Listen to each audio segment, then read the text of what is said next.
Good morning mga kalapatid. So ngayon nag-aabang-abang tayo konti ngayon dahil nga trainingan ni Secret Weapon sa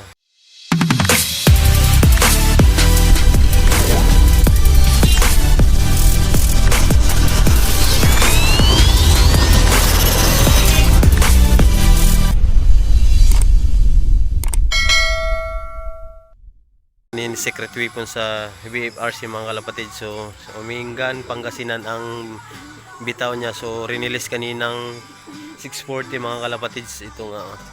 So may oras pa naman tayo magantay. So antay-antay natin saglit. So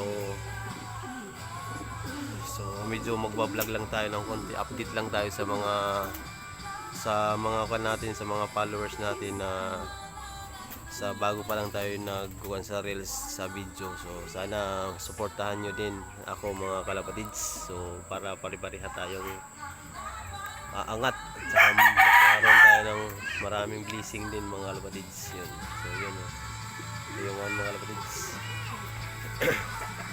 Saka hiniwalay ko na pala yung pang BBC natin, pang laro natin sa BBC mga kalapatids. So anak ni Vampira Line at saka ni Bandimbrook mga kalapatids, yan ang anak niya. So nag-iisa lang yan, naka BBC mga kalapatids. So yun.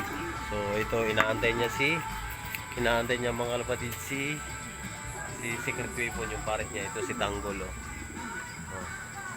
So ito naman yung bibreed natin. Ito nga yung anak ni Kanya.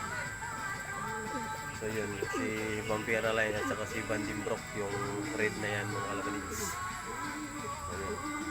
Tapos yan, ito pala yung mapupunta kay Kuya Bambul, yung picture na ito. Sayang nga na namatay yung isang mga kalapatids. Namatay yung isa. Ito na lang mapupunta sa kanya. At saka ito, magbibigay natin ay mga kalapatids, ibigay na lang natin yan kay Kuya Bambul, yung dalawa na yan. Saka yan, at saka yung si Piccolo, bibigay na lang din natin mga kalapatids. So yun mga kalapatids, so hanggang dito lang muna tayo. So babuhos kasi papasok na ako. So God bless, bye.